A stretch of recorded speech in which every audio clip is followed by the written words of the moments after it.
Hi, I wanted to use this video to talk about my own experiences in learning and also about pattern recognition when we learn. Because a lot of chemistry is, it's helpful to pick up on patterns of things, particularly for naming and such, because it cuts down on the amount of memorization we have to do. But I promised in my previous video that I would talk about a personal experience. And that personal experience is that this summer I have started to try to learn Estonian. Okay. Now, I'll tell you, I'm 50 years old.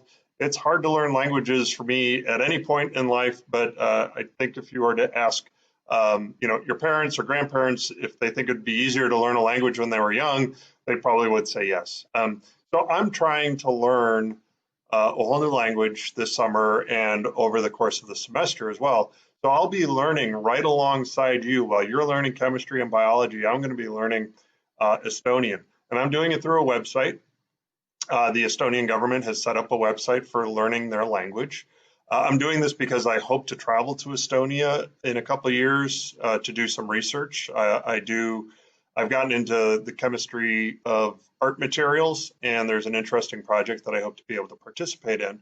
And it would be helpful. I don't have to know English, or don't have to know Estonian to do the work, but it would be helpful if I'm going to live in country to be able to speak the language, obviously. So I just started this like 2 or 3 weeks ago, and I'm sitting down every day, dutifully in the morning, spending an hour on each different section. And I have to keep repeating the videos that they have. They've got embedded quizzes. So everything that I was just talking about in terms of checks on learning, I'm doing currently. So I'm right there with you. And what I wanted to do is use an example from one of the things that I just learned this past week to talk about pattern recognition. So obviously you have to learn like the days, the names of the days. So I've written them out Monday, Tuesday, Wednesday, Thursday, Friday, Saturday, and Sunday. And the Monday is Esmas Paiv, Tuesday is Tezi Pav, Wednesday is Kolma Paiv, Thursday is Nelia Pav, Friday is Rede, Saturday is Laupav, and Sunday is Puha Pav. Now notice all of them end in Pav except for Friday. Okay, so you could say, oh, what a pain, Friday. Yeah, but okay, that's the one exception. So now I know Friday is the one exception. So when I memorize things, I know that everything is going to end in Pive. And then it's just a matter of learning the root, the Esmas, Tezi, Kolma, Neli Pav, Lao, and Puha Pav. Okay, you can see I'm still learning. And then in their conversation that they had in the next video, they had somebody saying till Monday. So just like you would say, I'll see you Monday, or till I see you Friday, have a good day. So the word for that was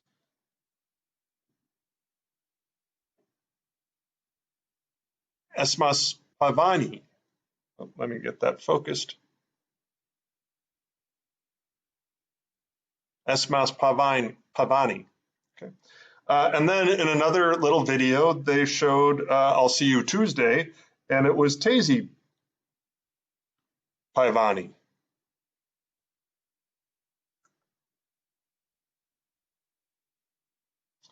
Well, guess what? Guess what see you Wednesday is? Yeah, Kolma Paivani.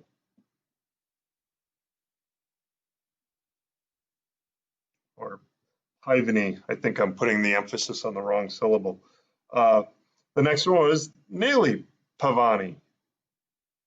Now, Reda doesn't have the Pive, but it follows similarity in that it is Redani, so I'll see you Friday. It's not Redaini, it's just Redini. And then Lau Pavani, so we pick up the pattern again. And Puha Pavani. Oops.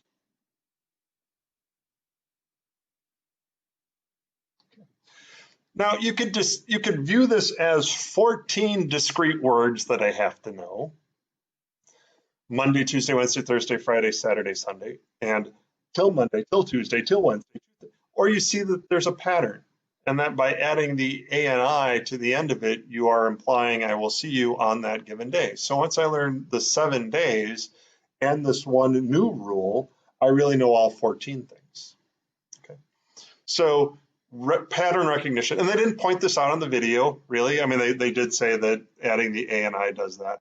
But that's something that then I have to embed in my own learning. Now, the other thing that I did notice that they didn't explicitly say in the video, and this was like 2 separate days. One, this was happening on SMOS 5. So this I learned on Monday, and then later on in the week I was learning the numbers. So I really feel like I'm in kindergarten in some sense. I'm in Estonian kindergarten learning the numbers. And the number for 1 is Uks, 2 is Kaks, 3 is Kolma, 4 is Neli, 5 is Vis, 6 is Kus, 7 is Seitsa, 8 is Kohexa, 9 is Uhexa, and 10 is Kume. Right? And I point that out because look at what Wednesday and Thursday are. Kolma Pive and Nelia Pive. What's the number, or what's the word for 3? Kolma. When you start on Monday, what day of the week is Wednesday? It's the 3rd day of the week. Thursday is the 4th day of the week, so that's Nelia, N-E-L-J-A, and 4 is Neli. So a little bit different, but still the root Neli and Nelia are quite similar. Right? So the 3rd day and the 4th day of the week are named after their numbers. So now I don't have to remember what Wednesday and Thursday are, as long as I know Kolma and Neli for 4. So I cheated there. I had to look at Neli. But the point is that there's these patterns that emerge, and the more you know, the more you're going to be able to connect those patterns together. So looking for those things, and rather than feeling like, oh, this is so oppressive, all this stuff, how am I ever going to remember it? Knowing some fundamental things and then extrapolating to things you don't know is helpful. So that's the personal story, is that and it's all internet, so if we have to switch to online, I am right there next to you being an online learner, all right? So like I said, we're in it together.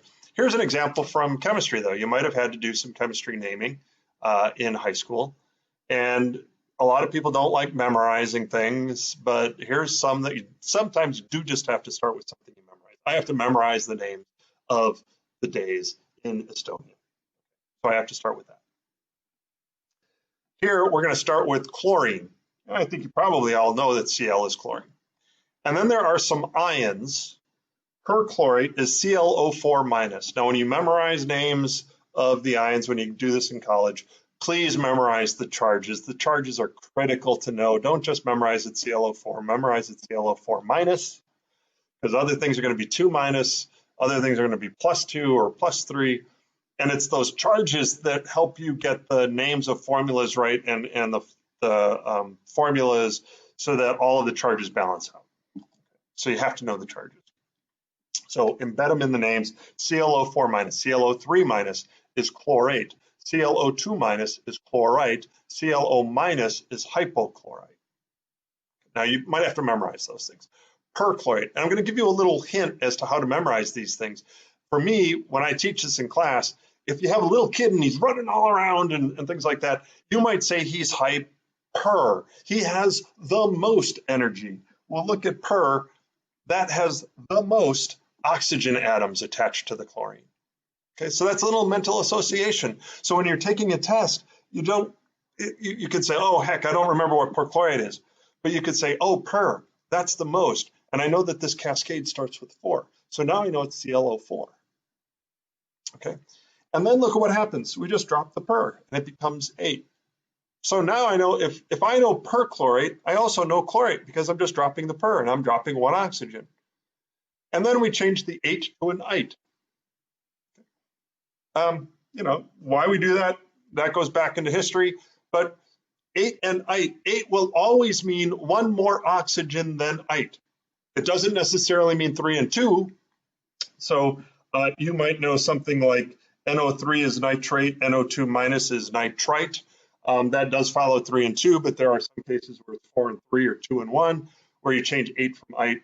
But 8 always has more than ite. But we know 8 now because we know perchlorate is 4, so 8 must be 3. So ite must be 1 less than 3, so chlorite must be 2. And then To get to 1 oxygen instead of 2, we add hypochlorite. Okay. Now, why hypo? If you think about somebody who has low blood sugar, you might have heard that called hypoglycemia, as opposed to hyperglycemia. Too much. Hypo is too low. Hypothermia, too low of a body temperature, right? So you can associate the root hypo with something that you know, and then you know that that's the least, the lowest. So 1 oxygen. So now you should be able to know perchlorate, chlorate, chlorite, and hypochlorite are 4, 3, 2, 1 oxygens attached to chlorine. So notice we've changed the ene ending to 8 to start the whole cascade. So if you know those 4 things, and notice I'm trying to give you mechanisms that it's not memorization, but rationalization.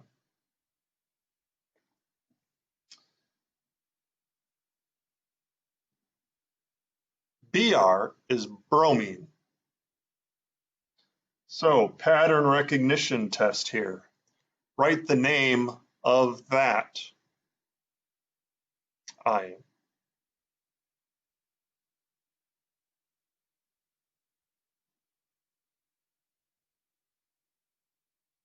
We're going to treat it exactly like we did the chlorine. We're going to drop the INE. We're going to put the brome where we saw chlor, because the chlor is coming from chlorine. So this becomes per brome 8, or the perbromate ion, BrO4 minus. So now you know perbromate. If you know perchlorate, you know perbromate.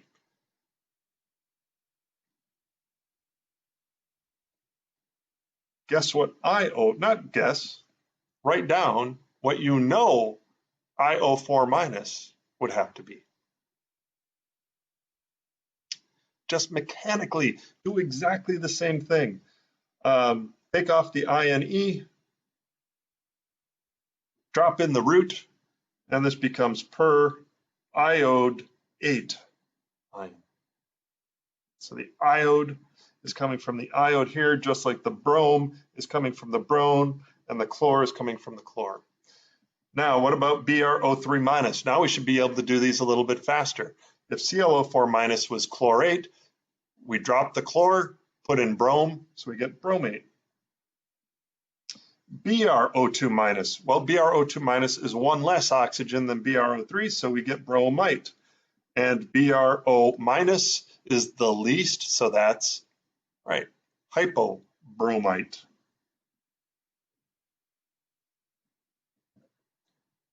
And I will leave it to you to figure out the other cascade, IO4 minus, IO3 minus, IO2 minus, and IO minus. It follows exactly the same pattern.